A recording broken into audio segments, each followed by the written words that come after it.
Thanks, Madam Chair, and Bill, good to see you. Good to see you. Thank you all very much for your testimony today. I'll be pretty brief, just a quick statement and then a couple questions. So, thank you for convening this hearing. I've been interested in space weather for some time now, and I'm excited the committee's really looking at this closely. Colorado, Mr. Murtaugh, has some of the best minds, laboratories, and research institutions on space weather in the country. We have institutions like CU Boulder and the National Center for Atmospheric Research, as well as NOAA's Space Weather Prediction Center, among others. And that's why Cory Gardner, senator from Colorado, is working with Gary Peters, senator from Michigan, on the Space Weather Research and Forecasting Act in the Senate. And it's why we've been encouraging the Science Committee to take up that legislation to help the academic community and the commercial sector best contribute and participate in our space weather enterprise. So to work with NOAA through this whole process and make sure we don't have silos. And you know, over the last couple of years, I can see that those silos have been really disappearing, which I just want to applaud you all so that we're not all just sort of not talking to each other. And just since I was introduced to this subject, clearly the communication lines between the academics, the government, and the commercial sector have just improved magnificently. The Senate Commerce Committee passed an updated version of this legislation in April, and since that time I've been working with Mo Brooks to update that legislation with some additional provisions and move us closer to passing the bill into law. Our overarching goal through this legislation is to advance space weather research and forecasting enterprise, help solidify the swim lanes, who's actually doing what, but then really continue a robust communication between the different groups. I want to thank Mr. Brooks for his partnership on this issue and the committee staff for their expertise as we've been drafting this bill. We hope to release the text of the bill next week to get additional feedback from all of you, our colleagues, the agencies, and academia and the commercial sector. So, Admiral, I'd like to start with you. I see Mr. Murtaugh on not a regular basis, but from time to time, you know, since I'm not too far away from the Space Weather Center.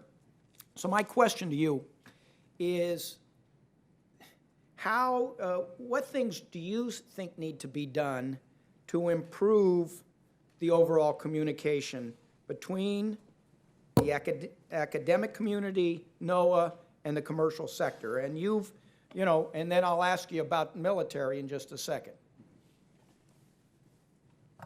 We have to build a more robust system that combines what I would say meetings,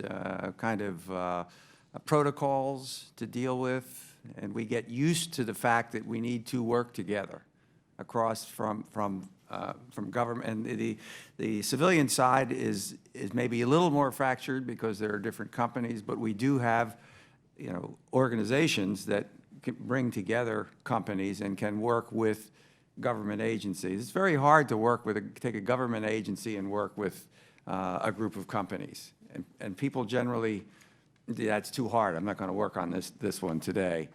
But in this area, we really need to stress ourselves and get to the point where we have those mechanisms.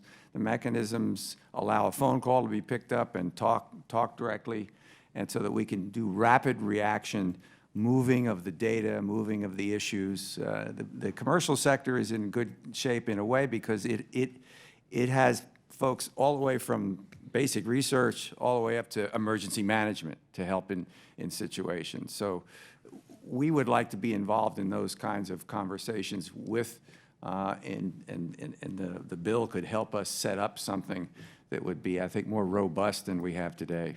Thank you. Dr. Fox, what are your thoughts? So I first of all would recognize the tremendous efforts that have really helped us from the National Space Weather Strategy and Action Plan, and they're really providing a forum for us to work really, really well together on really tough problems.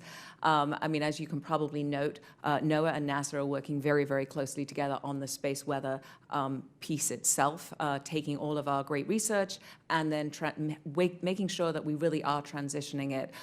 So I really think that that has just been a tremendous benefit.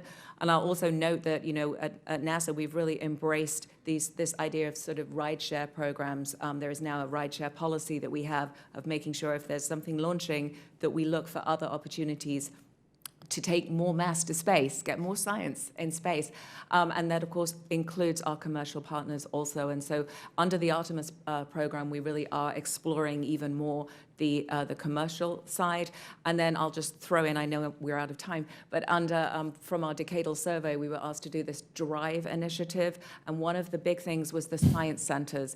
And so that really does just provide this amazing forum for academia, government, industry, all working together. We're excited. We've got 39 proposals. It's a nightmare to try and review them, but it's a product of our own success, so we're happy. All right, thank you. And Bill, I'll ask you my question when we're on the flight home. I'll see.